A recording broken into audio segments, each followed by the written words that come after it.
A single matchbox was left behind, but its label told an entirely different story.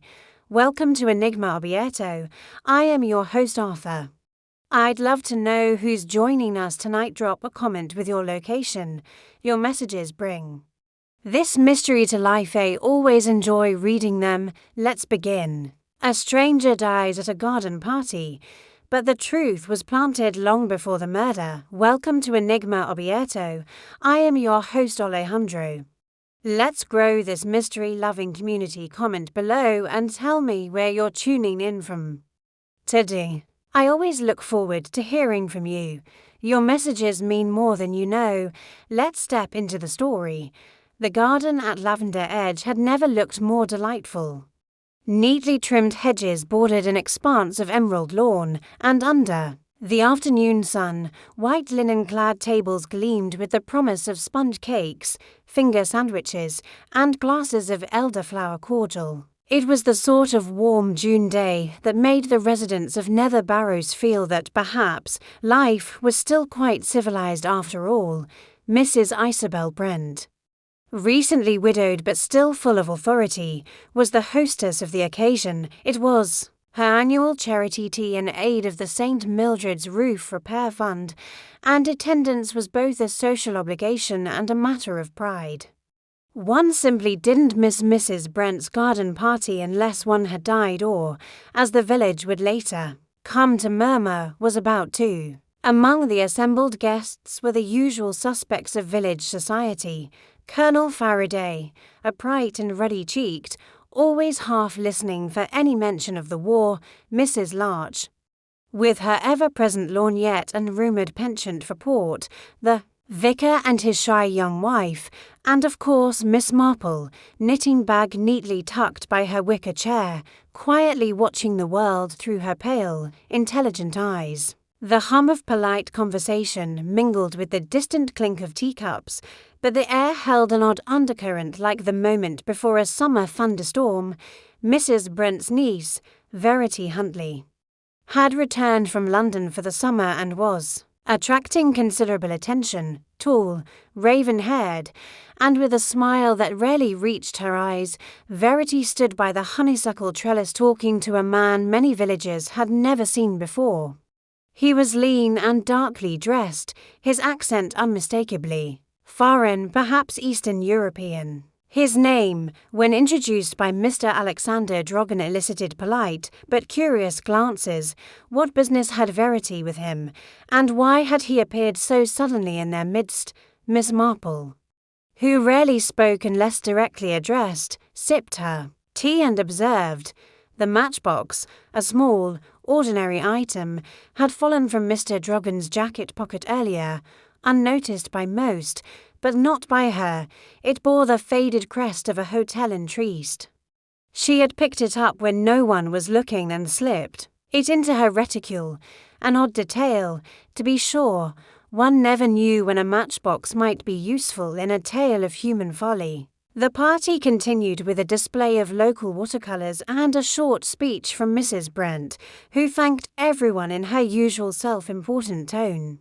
It was nearing the hour of 5:30 when the first scream came from the rose garden behind the house. It was young Ivy Crampton, the maid, breathless and pale, hands covered in soil and something darker.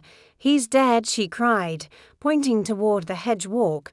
Chaos broke loose. Teacups clattered, ladies shrieked, and Colonel Faraday took off running toward the direction Ivy indicated, barking orders no one heeded. A few moments later, he returned, face ashen. "It's Drogon," he said shortly. "The fellow's dead as a doornail, been stabbed or run through with something, I'd say." Miss Marple, who had not moved from her chair, glanced up at the sky, now streaked with late afternoon gold. Her expression did not change, but she took up her knitting again and murmured to no one in particular, "Poor man, one wonders if he knew what it was he had come looking for." Gossip ignited instantly. "Some kind of foreign dispute, I shouldn't wonder," whispered Mrs. Larch. "Smuggling, perhaps," suggested the vicar's wife with a tremble. Verity Huntley had disappeared, someone noted. She was not among the crowd now gathering near the rose garden, and her absence did not go unnoticed. The police, summoned with much fluster by Mrs. Brent herself, arrived within 20 minutes in the form of Inspector Crail, a capable but unimaginative man from Barchester.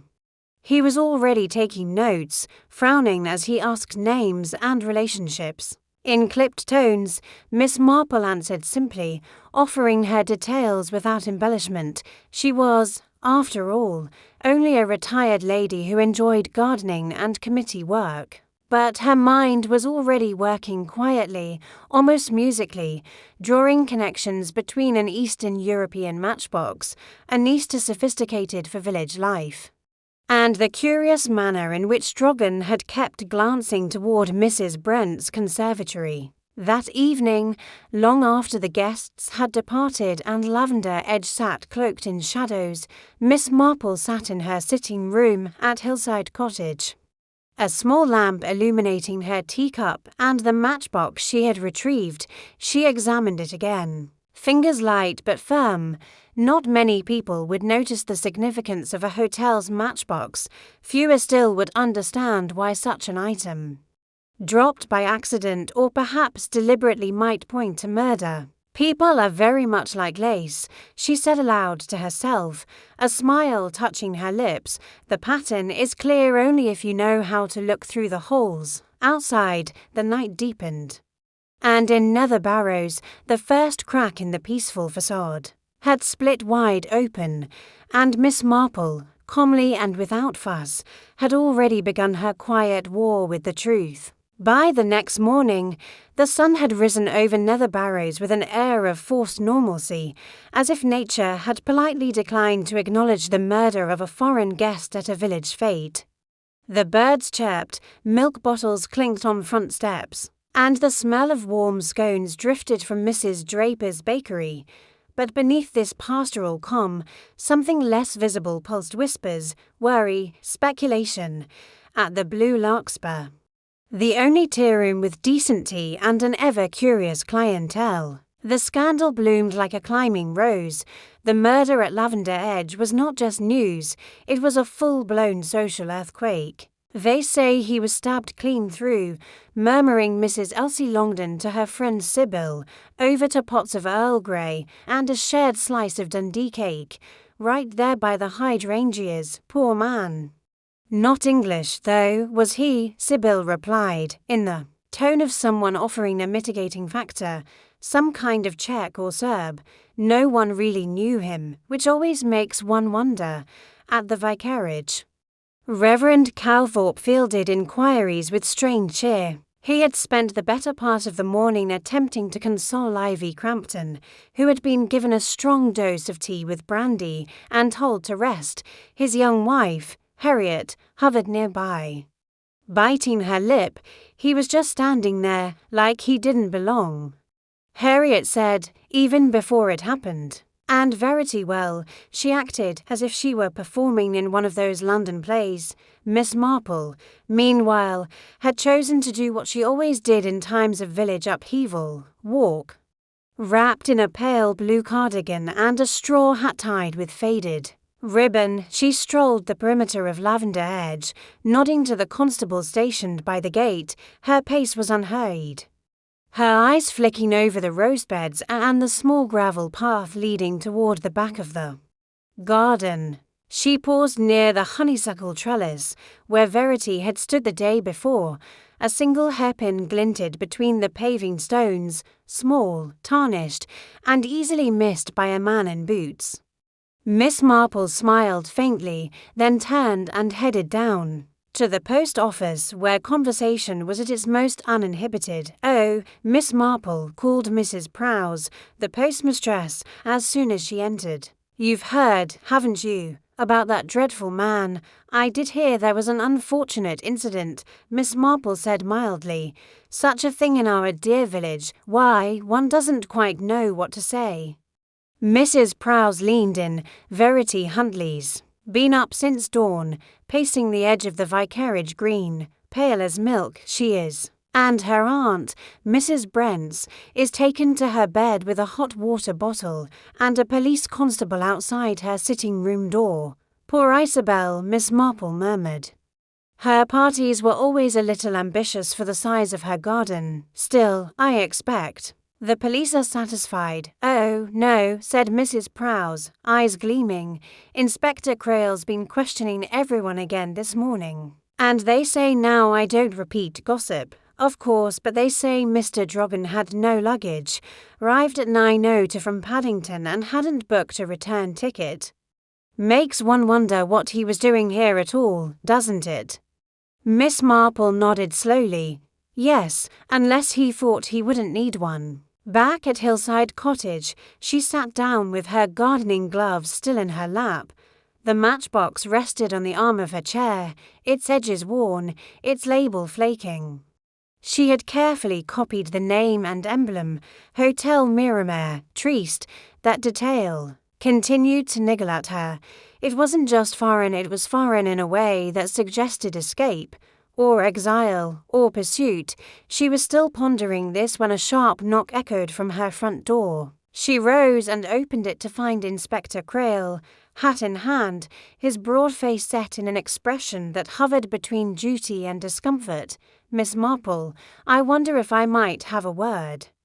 But of course, she said, ushering him in with the quiet dignity of a hostess offering tea, even in the shadow of murder. The kettle's on, I won't impose, Creel said, settling onto the edge of the settee. I'm just doing a second sweep. You were at the garden party. Of course, you knew the deceased. I had never been introduced, Miss Marple said, though I did observe him closely, as one does with strangers at such events. Did he seem nervous, angry, under threat? No, not nervous, alert, perhaps watchful. The sort of man who has learned to look behind him, even when no one's there. Creel scratched his cheek thoughtfully. Some say Miss Huntley knew him better than she admitted, that there might have been, how shall we say, an understanding. Miss Marple gave a faint smile. Young women often have understandings they later regret, especially when they involve men with vague pasts and polished shoes. Creel paused. You think he was after something? I think, she said softly. He believed he had arrived at the place where his trouble ended, whether it was to settle a debt or to reveal a truth I cannot say. Creel left shortly after, still unsure if Miss Marple had told him anything useful. She, however, had gathered quite a bit from the conversation, most notably that the inspector was narrowing in on Verity Huntley by late afternoon. Nether Barrows was in a state of subdued agitation. Word had spread that Verity was now under unofficial questioning, and that Mrs. Brent had fainted twice before refusing further interviews. And still, no murder weapon had been found. No one had seen it. No one had heard a scream, except, perhaps, Ivy Crampton, but the poor girl remained distraught, only able to repeat.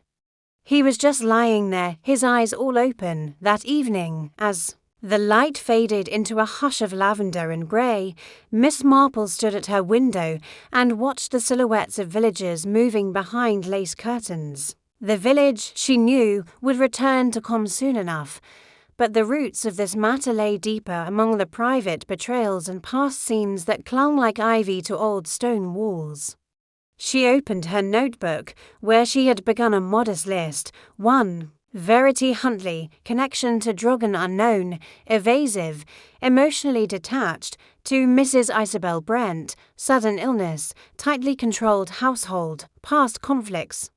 3. Ivy Crampton, emotional but possibly unreliable. What exactly did she see? 4. Matchbox, origin, hotel in Trieste. Why bring it? Why lose it? Symbolic or careless? There was one thing she was quite certain of now. The murder had not been spontaneous. It had been waiting for its moment, cultivated like a seed, nourished by secrets, and Miss Marple, sitting quietly in the fading light, was beginning to see how it might grow.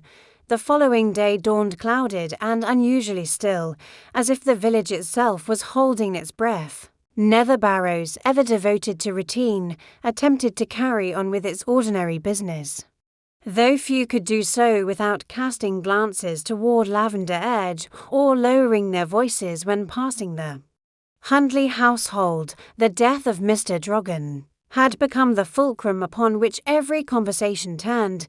Miss Marple, as was her custom, visited the churchyard with a small bouquet of honeysuckle clipped from her garden wall. She placed it at the foot of her nephew's grave with gentle hands, her eyes pausing a moment on the name etched into the stone. Then, without fanfare, she made her way toward the vicarage under the pretext of returning a borrowed prayer book. Reverend Calthorpe received her with a sheepish smile and traces of fatigue about the eyes. "Dear Miss Marple, you must forgive the untidiness. Harriet's quite beside herself over the incident.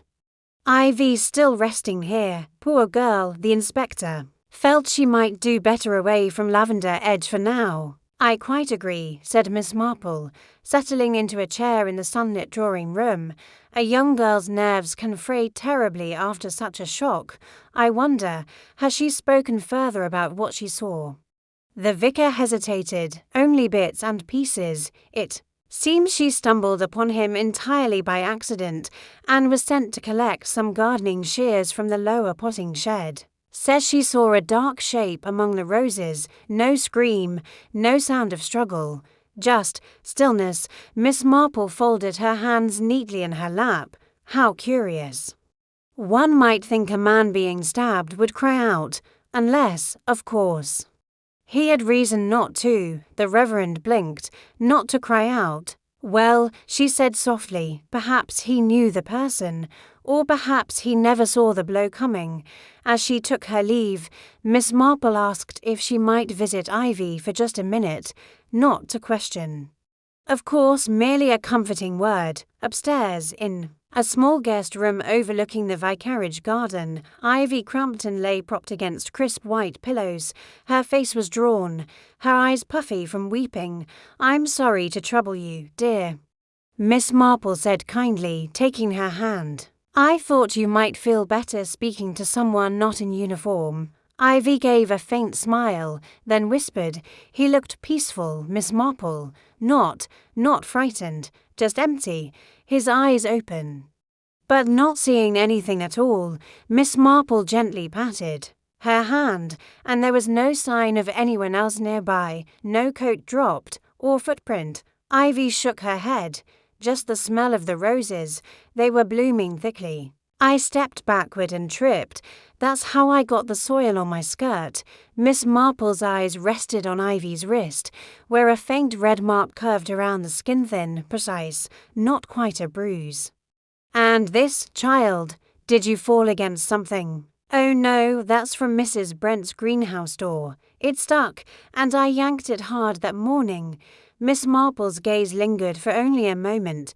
"Thank you, dear, you've been very brave. Now rest. And don't worry yourself further." As she stepped outside once more, Miss Marple noted how details, even the smallest ones, a smear of soil, a mark on a wrist, had a way of arranging themselves when one allowed the mind to be still. She walked slowly, letting her thoughts simmer. Meanwhile, the inspector was interviewing Mrs. Isabel Brent for a second time. She had insisted on remaining in her private drawing room, claiming exhaustion and the beginnings of a nervous condition. Nevertheless, she sat bolt upright in a high-back chair. Dressed in navy silk, her hair coiled into a precise bun, her voice was steady, but her hands fidgeted with a lace handkerchief. "I knew nothing of Mr. Drogon," she said crisply. "Verity invited him, without informing me beforehand, I might add. A complete breach of etiquette. I assumed he was another of her artistic friends." "And your niece?" Krill asked. "Has she spoken of her connection to the deceased?" Mrs. Brent's mouth tightened. "Verity rarely explains herself. She's become independent, too much so, if you ask me. She knew this man abroad, I gather. How well, I couldn't say, but I can assure you, if you're implying some romantic entanglement, it is not a matter that concerns me." Yet you were seen arguing with Mr. Drogon earlier that afternoon. Just beyond the conservatory, Mrs. Brent looked genuinely startled. We spoke, certainly, but I wouldn't call it an argument. He asked whether certain items were still in my possession. Really, paintings, some old documents. I had no idea what he was referring to. Were those items from your late husband's collection? There was a pause. Then, with clipped pride, my husband's affairs were his own. Whatever he left behind has long since been catalogued and donated to the museum at Barchester. Crail scribbled something in his notebook. Very good. We may request a copy of that inventory. Miss Marple, who had arrived quietly at the side of the garden path, nodded politely to the constable as she passed. She had not overheard Mrs. Brent's conversation, but she could guess its content. The mention of documents and the insistence they were of no importance carried the distinct scent of a door someone hoped to keep closed. Later that afternoon, she stopped in at the modest home of Miss Rachel Vine, a retired schoolmistress with a memory like a filing cabinet. Over tea and arrowroot biscuits, Miss Marple asked if she remembered Verity's travels. "Oh yes," said Miss Vine. "Went to the continent for 2 years, Italy, France, and what not. Then got tangled with some literary types in Vienna, if I recall. Very modern. Her aunt never approved. Of course, still, Verity came back with sharp elbows and sharper opinions. Did she mention Trieste?" Miss Vine blinked. "No, not to me. But Mrs. Prentice once said she received a postcard. I think it was Trieste. Yes, pale blue, with a fountain on it, a ripple of confirmation. Miss Marple tucked that away." By the close of the day, Miss Marple had visited the Tea-room, the post office, and the edge of Lavender Edge itself. She had not spoken to Verity Huntley yet. No, not yet. That conversation, she sensed, needed to wait until the young woman believed. No one else was watching. Back at Hillside Cottage, the matchbox still lay on the table beside her favourite chair. She turned it again between her fingers. Trieste, a guest with no suitcase, a niece with a postcard, a hostess with something to hide, and a rose garden, blooming too quietly to hide a cry. There was a pattern forming, subtle as lace and just as fragile, and Miss Marple, more than anyone, knew how to read the gaps between threads. The morning air had turned crisp, with the scent of cut grass and distant smoke curling through nether barrows like a whisper of approaching autumn. It should have been the sort of morning reserved for harvest errands and polite chatter outside the greengrocer's, but the village was a kettle, quietly whistling beneath its genteel exterior.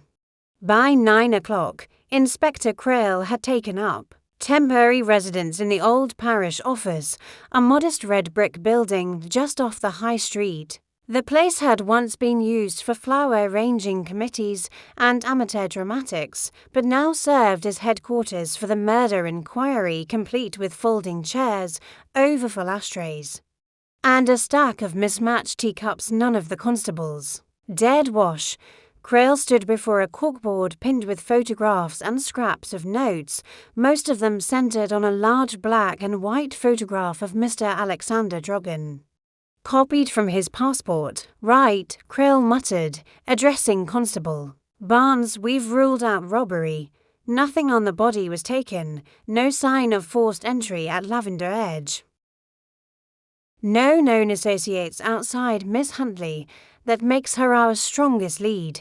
Barnes, who was young and eager, but tended to squint when nervous, nodded. "Should we hold her longer, sir?"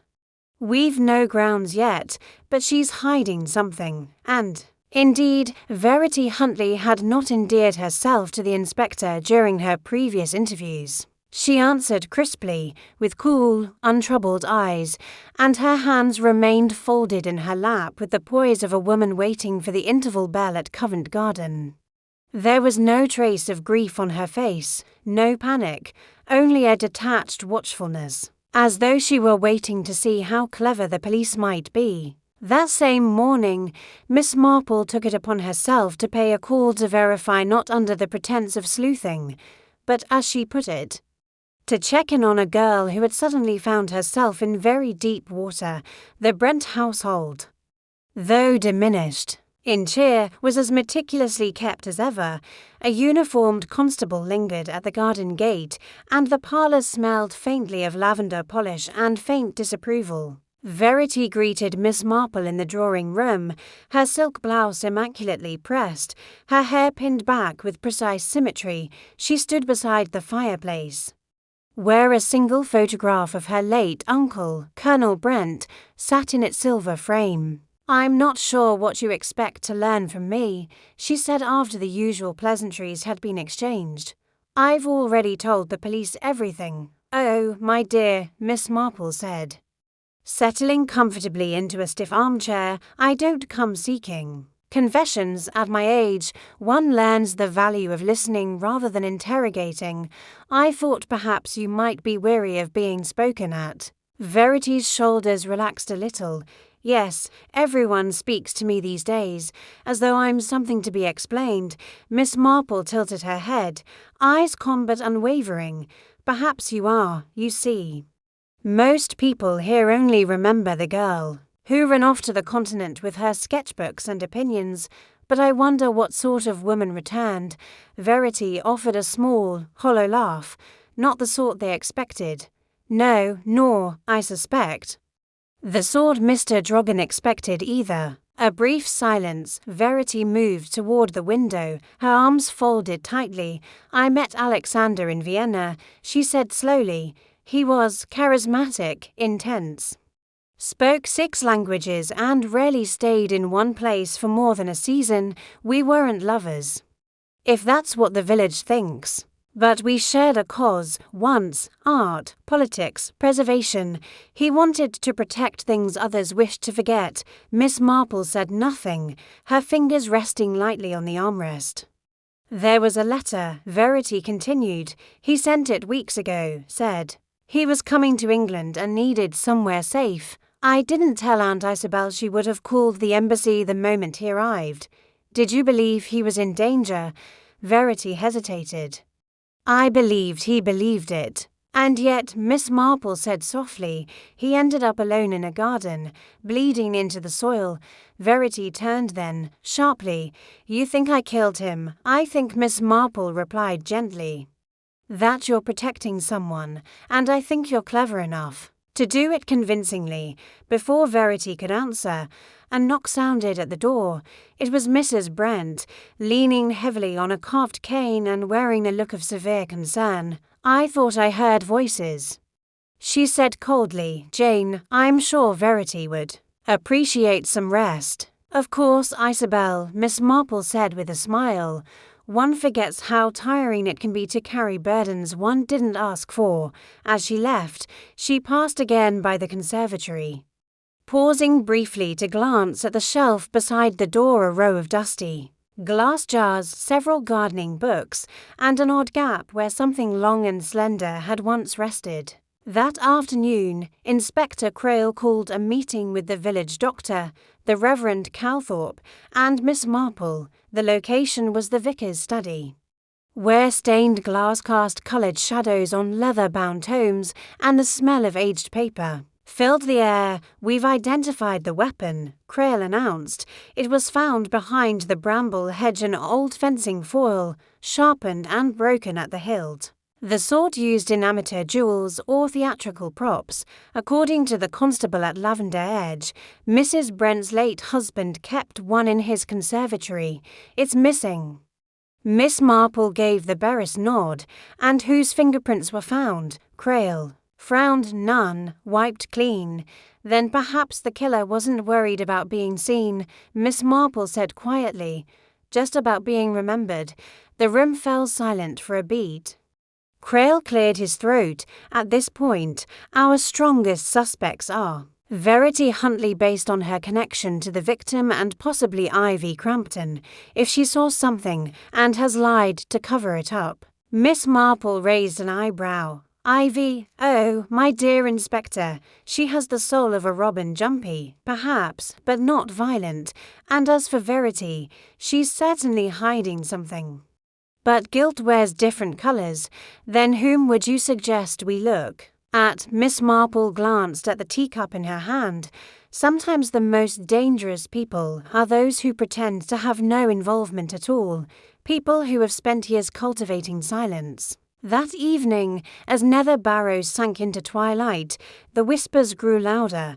The name Verity passed from doorstep to doorstep, but Miss Marple, walking slowly through the churchyard path, was thinking of Mrs. Brent and the way her voice trembled not from grief, but from control. The village believed it had identified its villain, but the story, as always, had yet to truly begin. It was on the 4th morning after the murder that Miss Marple, rising early with the cool breeze drifting in through her bedroom window, decided to take another stroll past Lavender Edge. She did so with neither haste nor obvious intent, nodding amiably to the milkman, exchanging pleasantries with Mrs. Longden on her way to fetch eggs, and pausing to admire a clump of late-blooming delphiniums that always reminded her of her sister Mildred's handwriting, tall, fussy, and forever leaning to one side.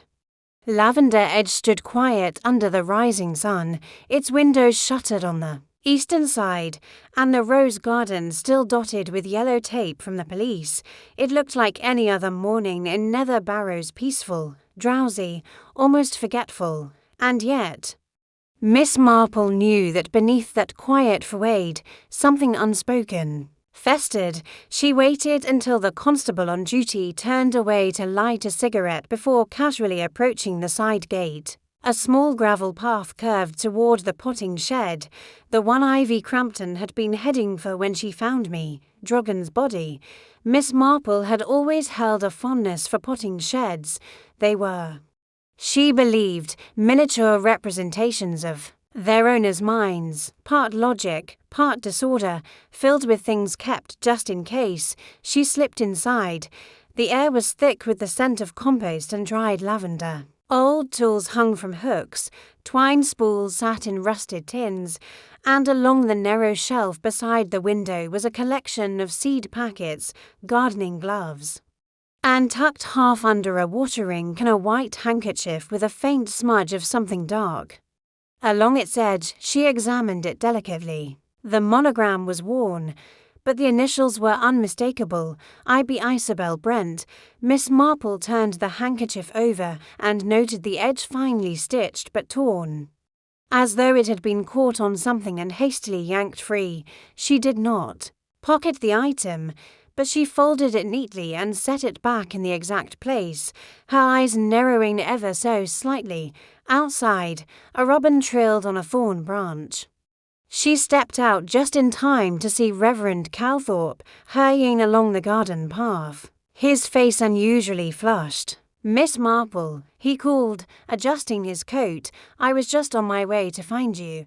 Something strange has occurred." "Oh, but the vicarage," he said, lowering his voice. Ivy had disappeared.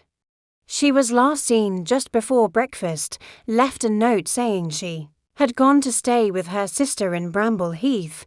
But Miss Marple, she has no sister in Bramble Heath.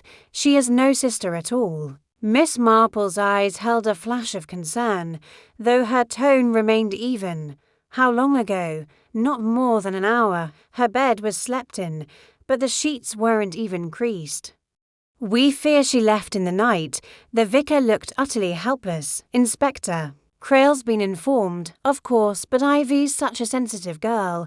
I can't imagine she'd run off without reason, unless someone convinced her she had won," Miss Marple said softly. As the vicar left to consult with the police, Miss Marple turned and looked back at the shed. The handkerchief, the foil missing from the conservatory, Ivy's departure, each detail alone might be dismissed, but together they formed the edges of a picture. That afternoon, she made her way to the library in Barchester, a place where old documents and hotel records were still kept for reasons only bureaucrats could explain. She asked politely for the telephone directory for Trieste circa 1952, and after some dusty flipping through foreign pages and fine print, she found what she was looking for: Miramare Hotel. Proprietor, E. Drogan, the same surname, a link at last. Alexander Drogan had not merely stayed at the hotel, his family had owned it. Miss Marple sat quietly in the reading room and closed the directory. Her thoughts turned over themselves like well-thumbed cards. If Alexander had once had standing, connections, possibly even wealth, then his arrival in Nether Barrows took on a new significance. He had not come as a guest of Verities out of affection or nostalgia. He had come looking for something or someone who had taken something from him. Returning to the village just before dusk, Miss Marple stopped at the bridge by the old mill pond, where she found young Tom Larch kicking pebbles into the shallows. "Tom, dear," she said in her most grandmotherly tone, "did I see you about the garden on the day of Mrs. Brent's tea party, helping with chairs, was it?" Tom nodded. "Yes, ma'am. Mum said I had to earn my ice cream. Quite right too. And tell me, did you see anything curious that afternoon? A man dropping something, perhaps?" Tom squinted. "I saw the foreign man smoking near the big rose bush. He was looking at a bit of paper. But then Mrs. Brent came out and shouted about ash on the tablecloths. He looked angry, shoved the paper in his coat." "What sort of paper?" "Yellow, folded, looked like one of those old envelopes, had a red stamp, like the ones Mum uses for bank letters." Miss Marple thanked him, left him with a humbug from her purse, and walked on slowly. Red stamp, yellowed envelope, folded and tucked away. She thought again of Colonel Brent, his dusty boxes in the conservatory, old army documents, letters from places most Englishmen never saw, the sort of things that, in the right hands or wrong, might change how a man's life was remembered. By the time she returned home to Hillside Cottage, the oil lamp on her side table glowed softly, casting shadows across the lace doily and the small box of matchsticks still resting near her teacup. She reached for her notebook. Matchbox. Linked to Drogan's hotel. Drogan's father owned the place. Verity, not lover, but contact. Ivy, disappeared. Possibly frightened. Mrs. Brent, handkerchief in the shed. Missing foil. Argument with Drogan. Yellow envelope. Unknown content. Possibly stolen. The clues were gathering like petals on the water, separate, drifting, but gradually forming a shape beneath the surface. Miss Marple closed her notebook. Something had been hidden, long ago, and now someone had killed to keep it buried. The village of Nether Barrows had learned, in its own quiet way, to function while under the shadow of a murder. The flower stall in the square reopened. The parish bake sale went ahead, though with fewer jam tarts than usual, and the choir rehearsed as though a body had not recently been discovered in the Rose Gar den behind Lavender Edge, but the surface calm did little to stop the current of questions running beneath every polite exchange and sidelong glance. By now, Inspector Crail had grown increasingly frustrated. Interviews yielded little. Suspicions were plentiful, but proof remained elusive. Ivy Crampton's disappearance had left a vacuum in the narrative. She had been, in Carlyle's view, the linchpin. A nervous girl might run from guilt, or from something she'd been warned not to repeat. Miss Marple, however, viewed Ivy's absence as something else entirely. She had her afternoon tea with Colonel Faraday 2 days after her visit to the Barchester Library. The colonel was sprightly for his age, though his moustache had begun to tremble in a manner that suggested a mounting unease, rather than age. "Damn business, Jane," he said, stirring his tea with unnecessary vigour. "A foreigner stabbed at a garden party, a housemaid missing, and now the whole village whispering behind teacups. It's not how we used to handle things, you know, nor is murder something we used to have so often," Miss Marple replied, with a faint smile. The colonel harumphed. I knew Brent in the old days, of course, thorough fellow, odd views, mind. Kept to himself toward the end, bit of a collector. Ah yes, Miss Marple said, gently coaxing the conversation forward. I understand he collected documents from his time in the military. Faraday shifted. That he did, letters, field notes. All sorts of classified nonsense, said it was history worth preserving. Don't know what Isabel made of it, she hated clutter. Do you think he ever had anything sensitive, she asked delicately. The Colonel paused, tapping his spoon once against the side of his cup. There was talk, nothing official. But after the war, with all that happened in the Balkans, there were questions about certain operations, covert things, names, codes, locations. Brent might have had something valuable or dangerous. Miss Marple nodded slowly, her thoughts briefly. Returning to the yellowed envelope young Tom had mentioned, if Drogon had come to recover something, perhaps it had been among those old documents now mysteriously absent from the conservatory. The next morning, a modest commotion arose at Lavender Edge. Verity Huntley had gone into the village, and, by mid-morning, returned with her face pale and her eyes brighter than usual, not with fear, but with decision. She asked for Inspector Crail, and requested a private word. I'm tired of the implication, she told him, seated across from his desk in the parish office. I may not mourn Alexander in the way you expect, but I did not kill him. I'm here to tell you what he wanted. Crail leaned forward. Go on. He believed my uncle held documents related to an operation in Yugoslavia during the war. Alexander's father was a partisan fighter. After the war, several British officers allegedly suppressed what happened in one mountain village. Alexander believed my uncle had proof maps, transcripts, something official. Why not go through official channels? He tried. He said they ignored him, threatened him, even coming here was his last resort. Crail frowned. And did your uncle have such documents? Verity hesitated. I don't know. I never saw them, but Alexander said they would be among his personal papers in the conservatory, and now those papers are missing, Crail muttered. Miss Marple, who had been invited by Crail to observe purely informally, as he put it, spoke for the first time. Would anyone else have known of these documents? Verity's gaze flicked toward the window. Aunt Isabel, she said at last. If anyone knew what Colonel Brent had kept, it would be her. She hated anything that might tarnish his reputation. She once told me that legacies were crafted by what one left behind or what one burned. That evening, as the sun cast long shadows over the vicarage green, Miss Marple made her way to Lavender Edge once more. She asked to see Mrs. Brent. She's not seeing visitors, the maid said, her tone firm. Then do be a dear, Miss Marple replied gently, and tell her I'm here to return something of hers. Reluctantly, the maid stepped away. A moment later, the door creaked open, and Mrs. Brent appeared in the hallway, still in her morning navy, eyes hard with fatigue. Jane, she said, her voice brittle, this isn't a good time. I won't be long, Miss Marple said softly. But I thought you might want to know that your handkerchief was found in the potting shed.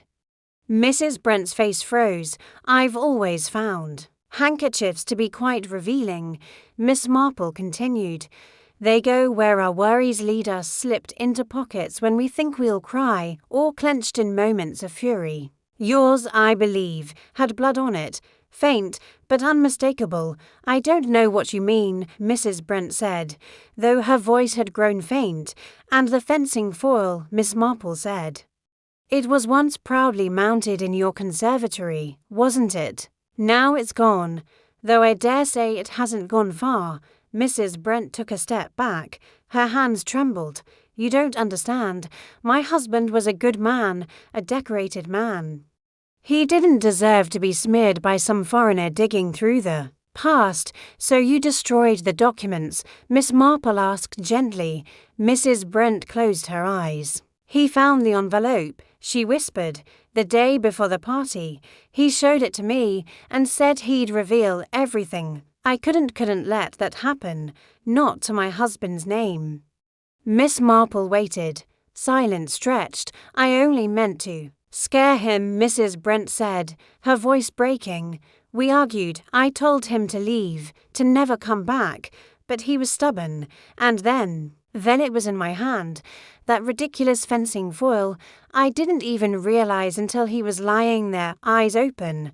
The room fell still. Miss Marple placed a hand gently on her arm. Pride, she said softly, has led to many more dangerous things than politics or war. That night, as the constables arrived to take Mrs. Brent into custody, the village sat hushed beneath the stars. Curtains twitched, kettles were set to boil, and Miss Marple, returning to Hillside Cottage, lit a candle and opened her notebook once more. The secrets were unraveling now, but not all of them. Not yet. There were still pieces to be placed, and someone somewhere had moved Ivy Crampton like a pawn on a quiet board. The arrest of Mrs. Isabel Brent sent tremors through nether barrows more potent than any earthquake could have managed. Curtains that had once twitched with polite curiosity now stood parted fully, their owners no longer bothering to hide their stares. Mrs. Brent's downfall had the character of an opera, dramatic, tragic, and strangely fitting to the village. Mind, it explained everything, almost everything. By the time the papers arrived from London, headlines bold with phrases like "Society widow accused in garden slaying the village had begun to rebuild it." A sense of order, whispers softened, gazes shifted to other topics, and Mrs. Brent's household was shut up under lock and key. Her solicitor arrived from Barchester and spirited her away to await formal charges. But Miss Marple did not sleep well that night. It was not sympathy for Isabel Brent that disturbed her, nor any qualm about the woman's confession. Miss Marple had long learned that truth and guilt were rarely tidy partners. No, what troubled her was the sense that something had not yet settled into place. There were too many dangling ends. Ivy Crampton had vanished without a trace, the yellow envelope had still not been recovered, and Mrs. Brent's confession, though filled with the breathless certainty of one convinced she'd done the necessary thing, lacked one element that troubled Miss Marple most of all: motive built from fear.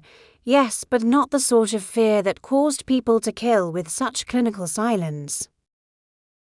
Murder, Miss Marple had once said to the vicar's wife, was rarely an accident of emotion.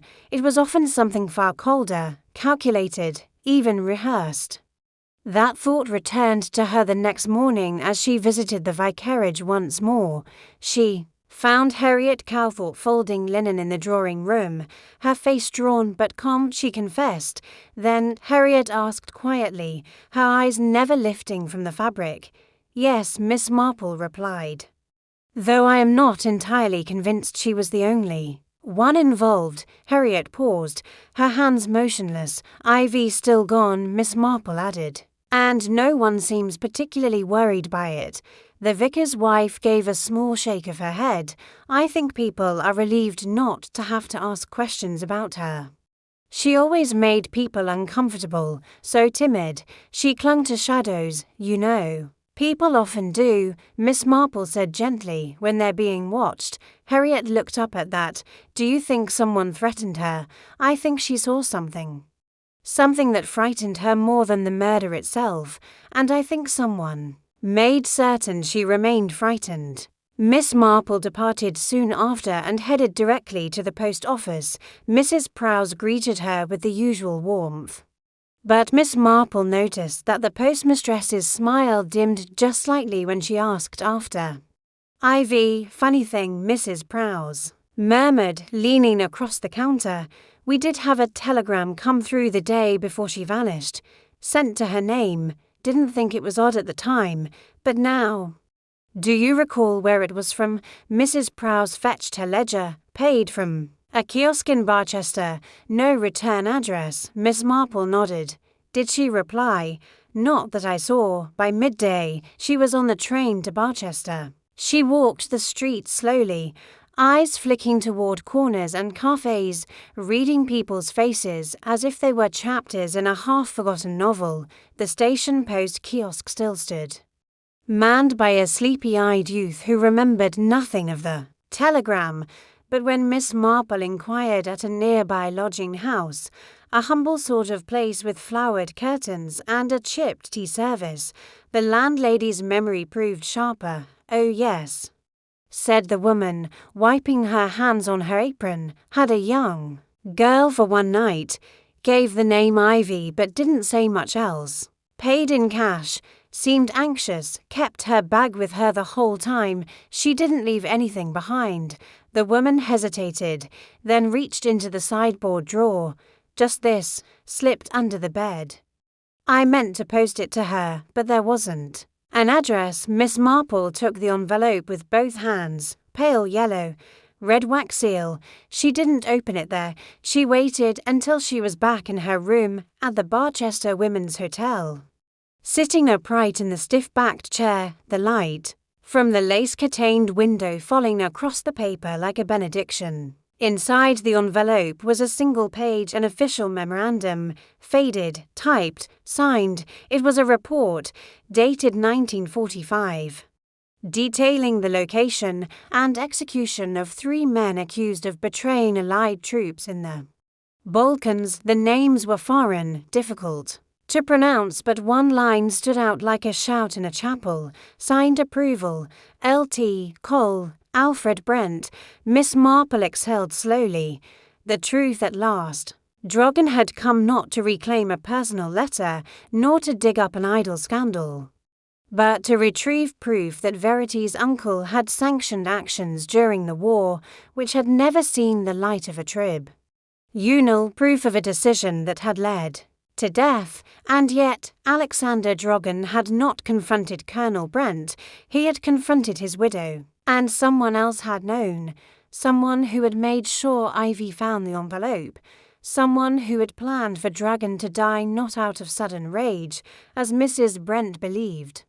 But to ensure this truth never emerged, Miss Marple sat still for several minutes. The envelope trembled slightly in her hands. She now knew that Mrs. Brent had not been the killer. She had confessed to protect her husband's reputation and perhaps, even more poignantly, to protect herself from shame. But the murder itself, that had been cold, deliberate. And it had been planned. The true killer, Miss Marple now understood, had used pride as a smokescreen, and Ivy, poor Ivy, had been caught between the shadows. By dusk, she was back in Nether Barrows. Inspector Crail was at the vicarage when she arrived, holding a fresh report from London, one that confirmed the handwriting on the envelope was not Mrs. Brent's. And now, with a look of grim recognition, he listened as Miss Marple laid out what she had found. When she finished, Crail sat back, his face pale. "Then who?" Miss Marple rose from her chair. "The question is not just who had reason to kill," she said quietly, "but who had the opportunity to remove Ivy Crampton, because she still holds the key." And as the fire crackled in the hearth behind them, she added, "And whoever finds her first will finish what they started, or lose everything trying." It was just after 8 the following morning when Miss Marple stepped through the wrought iron gate of the Barchester bus depot, her handbag tucked neatly beneath her arm and a purposeful comb in her step. The streets were already stirring. Early trams clattered, boys on bicycles zigzagged through the market lanes, and the butcher's assistant was unpacking trays of sausages with gloved precision. Miss Marple headed straight to St Winifred's Hostel for Young Women, a plain, stone-fronted building with flower boxes beneath every window and the scent of boiled porridge trailing through the stairwells. She had reason to believe Ivy Crampton had checked in late the previous evening under a false name, one borrowed, perhaps, from a novel, the young woman at the front desk, a rosy-cheeked girl named Dotty, gave only the faintest hesitation when Miss Marple offered a white lie about being Ivy's aunt from Cornwall. "Oh yes," Dotty said after a moment. "Miss Lydia Green, room 11, said she was waiting for her sister to arrive. Very quiet." Miss Marple nodded kindly. "Do let her know someone has come to fetch her. Best not alarm her, she's had a very trying week." A few minutes later, the narrow door to room 11 opened, revealing Ivy Crampton in a plain grey cardigan, her face thin and eyes swollen with sleepless fear, when she saw Miss Marple. Her hand flew to her mouth. "Ivy, dear," Miss Marple said. "Gently, may I come in? I promise you, I mean no harm." Inside the room, Ivy sat on the edge of a cot while Miss Marple poured tea from a thermos she'd brought herself, slightly strong, slightly sweet, and exactly the kind Ivy's mother might have made on stormy afternoons. The girl stared into the cup as though it might offer escape. "You know," Miss Marple said softly, "I'm not so very different from you, Ivy. People often don't notice what we see. But sometimes the things we witness quietly, without fanfare, are the very things no one else understands." Ivy said nothing. "I found the envelope," Miss Marple continued. "The one Alexander Drogon came for. You had it. You took it, didn't you? Not to harm anyone, but to protect it. And when you saw what it was, you realized the danger it carried." Ivy gave a single, trembling nod. "I didn't know what to do," she whispered. "He dropped it, out in the garden. I picked it up, meant to give it back, but then I read it, and someone saw me with it." "Who?" Ivy looked up, her eyes wide and frightened. "Miss Huntley," she said. "Verity. She was behind the hedge. She saw me holding it. She didn't say anything then, but later that night, she came to the cottage. She said I should give it to her. Said I wasn't safe with it." Miss Marple's expression remained composed. "And did you give it to her?" "I pretended I hadn't read it. I told her I'd burned it. But she didn't believe me. She said if I valued my job and my reputation, I'd better disappear. Which you did." Ivy nodded again, then reached into her satchel. From a hidden flap, she withdrew a second folded page of identical paper. "Identical typeface. I made a copy," she whispered. "I didn't know why, but something told me. It was bigger than me." Miss Marple took the page gently, eyes scanning its contents. It was the same memo, same stamp, same name, L.T. Col. Alfred Brent, but in the corner, in faint blue ink, was a handwritten annotation. "File received from VH, July 1953, copy retained. Originals secured. VH Verity Huntley." That afternoon, back in Nether Barrows, Miss Marple invited Verity for tea at Hillside Cottage. The young woman arrived precisely on time, dressed in a forest green coat and patent leather shoes, her hair brushed to a silken sheen. She looked, Miss Marple thought, like someone about to deliver a monologue on stage. "I wasn't sure what you wanted to discuss," Verity said, settling into the armchair opposite Miss Marple's, her gaze steady. "I presume this is about my aunt." "In part," Miss Marple replied, "but mostly it's about you and Alexander Drogon." Verity smiled faintly. "Inspector Crail has already asked his questions." "Yes," Miss Marple said, pouring tea, "but I thought you might prefer to speak with someone who already knows the answers." Verity said nothing. "You see," Miss Marple continued, "Mrs. Brent believed she killed Mr. Drogon. In fact, she confessed to it. But she was mistaken. I believe she confronted him, yes, and that she struck him, but not fatally. No, the mortal blow came later." Verity raised an eyebrow. "From whom?" Miss Marple tilted her head. "From someone who knew that Alexander had finally discovered proof of her past involvement, someone who had been safeguarding the very documents he sought. Someone who realized that if he walked out of Lavender Edge alive, her own carefully constructed reputation built over years would fall apart." Still, Verity said nothing. "You saw Ivy with the envelope," Miss Marple said softly. "You knew she might give it to someone, or show it, or speak." Verity's lips pressed together. You followed Alexander after your aunt's quarrel, Miss Marple continued. Found him disoriented, possibly wounded. You took the fencing foil, it was close at hand.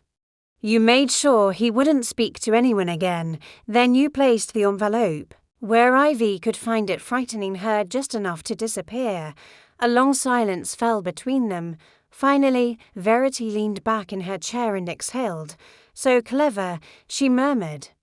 So dreadfully clever. She took a sip of tea and then added, Alexander came not only for justice but to expose me, not just what I had hidden for him, but who I used to be. And who was that? A courier, she said. In Vienna, I carried messages between exiles, some harmless, others not. I met Alexander through those channels. We shared ideas, but later he turned zealous. He wanted to name names, publish truths, including those that no longer belonged to him. Miss Marple placed her cup gently on its saucer. So you silenced him. Verity looked down. I ensured he wouldn't make trouble for anyone else. Ivy was unfortunate. I only meant to frighten her. Miss Marple stood. I believe you in that. Much, she said, but murder rarely stops at one victim, Verity, and fear leaves trails even when you think you've swept the path clean. Verity rose too. And what will you do now? Miss Marple met her eyes, calm and steady. I've already done it. The inspector should be here shortly. As if summoned by cue, footsteps crunched on the garden path outside. Verity glanced toward the window. Then I suppose the curtain falls. Miss Marple gave a small nod, as it must, and, as the door opened to admit Inspector Crail, Verity Huntley smoothed her coat, squared her shoulders, and turned toward the truth she had fought so carefully to bury. There would be no applause, only silence, but in that silence, justice had finally begun to speak. The drawing room at Hillside Cottage had never seemed so quiet. Verity Huntley sat in the high-back chair, her spine perfectly straight, the tips of her fingers resting in her lap like a pianist between movements. Her expression was composed but hollow, now no longer polished and precise, but distant, as though she'd finally accepted the closing of a door she'd tried to keep ajar for too long. Inspector Crail, standing near the mantel with his hands clasped behind his back, had listened to her confession without interruption.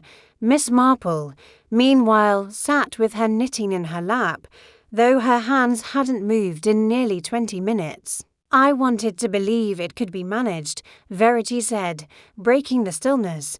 Her voice was softer now, less theatrical, that I could convince Ivy to stay quiet. That Alexander's death could remain what appeared to be a tragic, impulsive act of a grieving widow. Crail said nothing. His face was unreadable, but Miss Marple could sense the inward tension. The inspector was a practical man. He preferred motives to be neat, suspects to be rash, and endings to arrive on schedule, but the web Verity had woven was too delicate, too emotionally knotted for such simplicity. You murdered Mr. Drogon, he said finally, his tone measured. You followed him into the garden after your aunt had argued with him, and you stabbed him with the fencing foil from the conservatory. An item you knew would implicate her. Verity gave a slight, almost imperceptible nod. I thought if suspicion fell on Aunt Isabel, she'd confess. She always did value loyalty above truth. She believed she was protecting my uncle's name. You were protecting your own, Crail said sharply. Verity raised her eyes to meet his. I was protecting the life I had built. Do you understand what it was like, coming back here after Vienna? After the noise and danger and secrecy, I wanted peace. I wanted stillness. I didn't want Alexander walking into it with a matchbox full of memories in flames. At that, Miss Marple did stir. Her voice, when it came, was gentle but unyielding. The matchbox, she said softly, a curious item to carry across borders, and yet so revealing. Hotel Miramare, Trieste, a link to his father, of course, but also a message. He knew that showing it to you would remind you of what you once were, and what you could no longer pretend not to be. Verity's mouth tightened, but she didn't respond. You saw the matchbox fall from his pocket, Miss Marple continued. And it frightened you more than anything, because it proved that what you'd left behind still lived. He wasn't bluffing. He'd come for the truth, and you had none left to give him, only silence. Crail stepped forward, opening a small notebook from his coat. Verity Huntley. You are formally under arrest for the murder of Alexander Drogon, and for the intimidation and attempted concealment of material evidence. Anything you say, there's nothing more to say, Verity interrupted. Her voice was tired now, but not bitter. I knew the moment I saw Ivy at the garden's edge. She had the envelope in her hand. And Alexander, he'd already confronted Aunt Isabel. He was bleeding, I think, not mortally, but enough. I finished what she couldn't. Miss Marple's gaze softened, but she didn't offer sympathy. She knew too well the kind of mind Verity possessed. Some people were killed in heat, others in fear, but there was a third kind, the kind that was killed to preserve the illusion of control. As Crail led her to the door, Verity paused. One thing, she said. Did Ivy tell you what she planned to do with the envelope? She made a copy, Miss Marple replied, and she gave the original to the vicar. He forwarded it to the War Office, quietly and without noise. Verity nodded. Then perhaps Alexander got what he wanted after all. She did not resist as she was escorted out into the afternoon light, where a police car waited at the corner with its engine idling softly. A few villagers stood nearby, pretending to examine hedges or post letters, but their eyes followed every movement. Miss Marple remained by the window until the car had turned down the lane and disappeared from view. Only then did she return to her chair, pick up her needles, and begin knitting once more. That evening, the village buzzed with a strange mixture of relief and disbelief. At the Blue Larkspur, Mrs. Elsie Longden and Mrs. Sybil Pritchard discussed the matter over tea and jam rolls. Well, I never liked that Verity, said Mrs. Longden, too clever by half. Always had something behind her eyes, and the foreigner, added Sybil, lowering her voice. One never knows what trouble they bring with them, though I suppose he didn't deserve that. No, said Mrs. Longden, shaking her head. But it's always the past that causes these things, isn't it? The past doesn't stay put. At the vicarage, Ivy Crampton had returned quietly, without fuss. She had said very little to anyone, but her face looked lighter, as though a shadow had lifted from her shoulders. She'll need time, Harriet Calthorpe told Miss Marple that Sunday. But I think she'll be all right. She's taken a job in Barchester, at a children's bookshop. Far away enough, but not too far. Miss Marple nodded, pleased, and in her parlour, with the fire low and the room gently quiet, she opened her notebook for the last time in this case. Mr. Drogon came for the truth. Carried more than documents, carried memory. Mrs. Brent loved reputation more than clarity. Confessed out of loyalty, not guilt. Ivy saw too much, ran, but left the trail intact, courage in silence. Verity sharp, precise, not evil, merely unwilling to be known. The matchbox is a spark from the past, a clue that pointed not to what happened, but to why. Miss Marple closed the book and tucked it away. People, she had long ago learned, rarely intended to be wicked, but intentions and outcomes were different creatures. And when pride disguised itself as self-preservation, tragedy rarely walked far behind. The bells of St. Mildred's rang in the distance, gentle and persistent. And as she turned to watch the birds settle in the garden, Miss Marple felt once more the quiet weight of justice, not loud, not perfect, but at least, for now, present, and that, she thought, would have to be enough by the time autumn settled over Nether Barrows in full. The village had managed to tuck the strange and sorrowful business of the garden party murder into the folds of its collective memory neatly, if not entirely comfortably. The chrysanthemums in the churchyard had begun to bloom, and the old elms lining the high street had taken on their burnished golds and dusty crimsons, their leaves falling softly with each passing breeze like thoughts never quite spoken aloud. The trial of Verity Huntley was due to begin in Barchester come winter. Her solicitor had argued a case of diminished responsibility, citing the psychological toll of her years abroad and the emotional pressure of Mr. Druggan's sudden arrival. The War Office, meanwhile, issued a polite but chilly statement regarding the document Ivy had helped bring to light, neither confirming nor denying its contents, but promising a quiet internal review.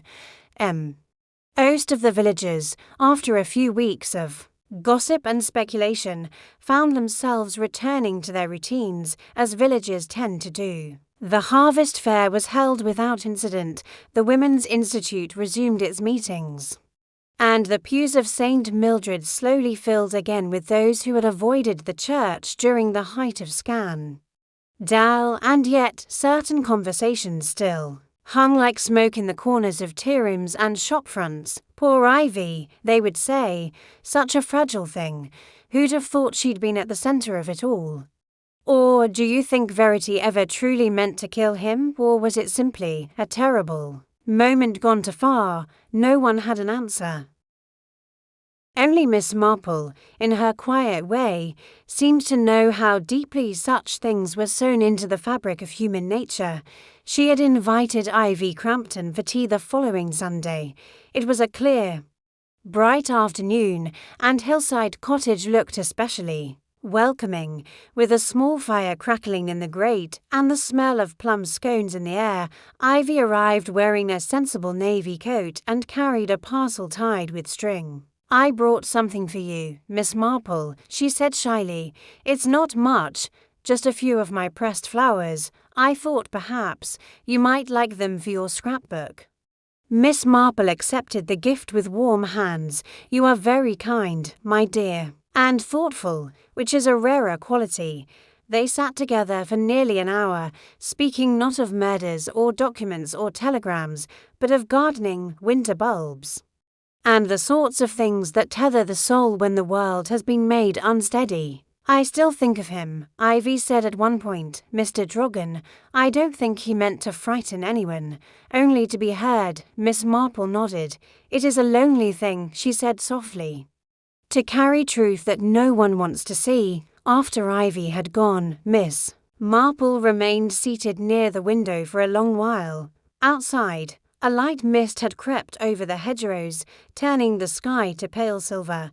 Somewhere across the lane, a dog barked, then stopped. She reached once more for her notebook, though the case was now closed in the eyes of law and village alike. But there was always one final note to make, one last thread to be tied. Justice comes not when the guilty are punished, but when the silenced are heard, and yet, even then, the cost may not be measured by prison walls or verdicts. It lies in the cracks left behind in families, in trust, in the way a young woman learns to walk through the world again without glancing over her shoulder. She closed the book. Later that week, Reverend Calthorpe stopped Miss Marple outside the bakery. "Ivy's settling in well," he said. "She's even joined a reading group. Harriet says she's smiling again." "That is good to hear," Miss Marple replied. "A gentle heart should never be buried beneath fear." The vicar nodded, then hesitated. "And Mrs. Brent, have you heard anything?" Her solicitor sent word she's moved to a nursing home outside of Oxford. Quiet place. She won't stand trial now. Her mind is unravelling, the vicar sighed. "Pride can be a heavy stone to carry, especially when you've carried it alone for so long," Miss Marple said. "Even the strongest arms grow tired." They parted with warm farewells, and Miss Marple turned down the lane toward the library, where a small display had been set up of local memoirs and wartime letters. She paused before the glass case, where a worn photograph of Colonel Alfred Brent stood beside a plaque, a man remembered in full, with honour and complexity. It had been Ivy's idea, submitted quietly and without fanfare. The library committee, perhaps unsure how to refuse a survivor's voice, had accepted the suggestion. Miss Marple smiled faintly. It was, in the end, the most fitting of resolutions. Not erasure, not condemnation, but remembrance with the kind of truth that allowed both shadow and light to exist side by side. That evening, as dusk settled over the thatched rooftops and the scent of wood smoke mingled with chimney swirls, Miss Marple returned home and drew the curtains closed. Her fire crackled. Her teacup steamed, and her knitting waited on the armrest. Like a companion to polite to nudge, the village was quiet once more. And though the peace would never again be as pure as it had been before Alexander Drogon stepped off the train from London, it was, perhaps, something better, hard-earned, aware. And wise to the ways of the world, Miss Marple picked up her needles. And in the soft rhythm of yarn and thought, another story faded into the background, its mystery solved, its secrets laid bare, and its lessons folded gently into the fabric of Nether Barrows. Until the next whisper rose.